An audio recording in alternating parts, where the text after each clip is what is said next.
Good afternoon.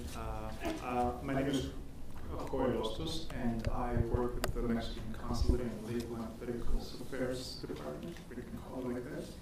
I would like to begin my remarks by conveying greetings from Consul General Victor Manuel Treviño. He wishes he could be here to address this gathering, but there was a scheduling conflict there that made it impossible.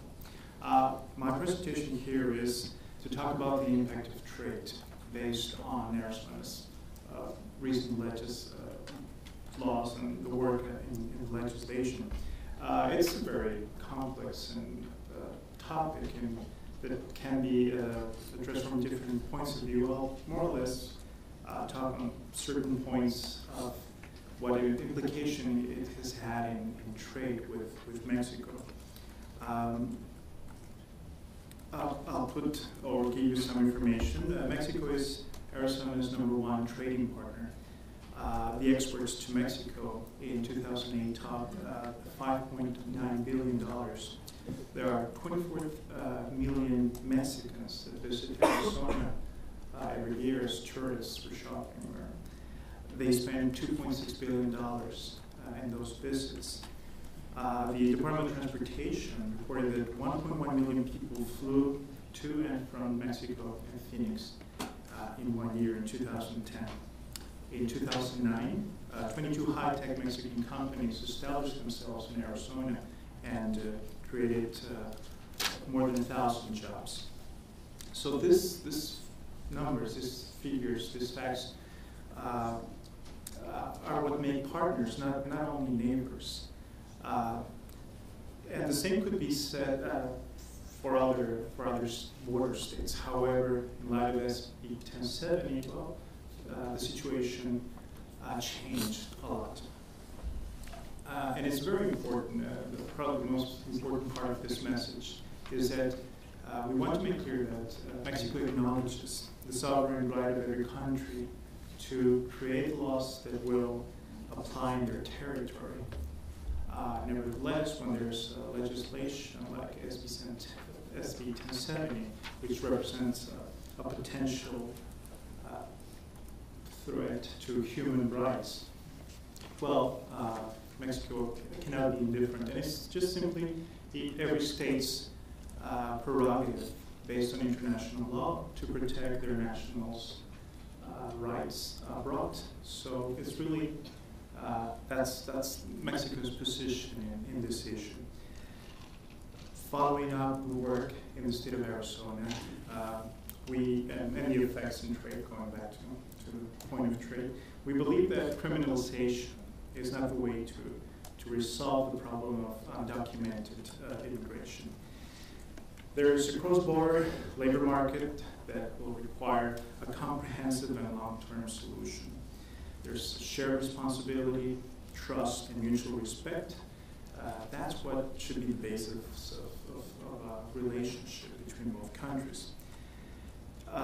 Mr. Ben Johnson earlier this morning was mentioning that the United States doesn't have an immigration program. Many aspects of the situation or the economic needs of the United States are not being taken into consideration. Well, Mexican government on immigration has to be seen as a whole. We support an immigration legal framework that ensures a flow of markets in a way that it is economically sound, safe and orderly, and just and humane. All aspects have to be taken into consideration.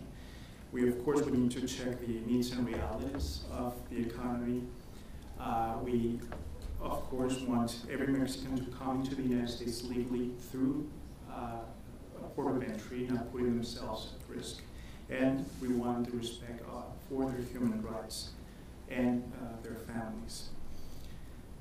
We share a great number of challenges, and one of probably the biggest one right now is organized crime, transnational organized crime. Mexico is doing its part in a very, very difficult problem that we're facing. But this has to be faced, and countries have to accept their shared responsibility on this issue. Criminalizing the migrant is losing sight of the real problem, and that makes communities less safe across the border. We need to cooperate on security issues, and there is a lot of cooperation work, but Mexico is eager. It's not only willing, but it's eager to work with law enforcement partners in the state of Arizona. Criminalization of the labor market is the wrong approach. The possibilities of what we can accomplish together are endless. Our economic ties are ties of necessity. We need to increase the competitiveness of our economy by expanding trade and investment opportunities. The only way to draw investment from outside the region is by leveraging our NAFTA partnership and demonstrating that we have the infrastructure and the cross-border know-how to move forward. We can say that one thing is certain. The best thing Arizona can do for Mexico is to enjoy an economic recovery. The negative image of Arizona around the world after SB 1070, well, there's no secret, and the costs that it has had are enormous. This has affected our trade, tourism in immeasurable proportions. We want things to improve in Arizona so that we can promote a positive image of Arizona the same way we try to promote a positive image of Mexico in the state.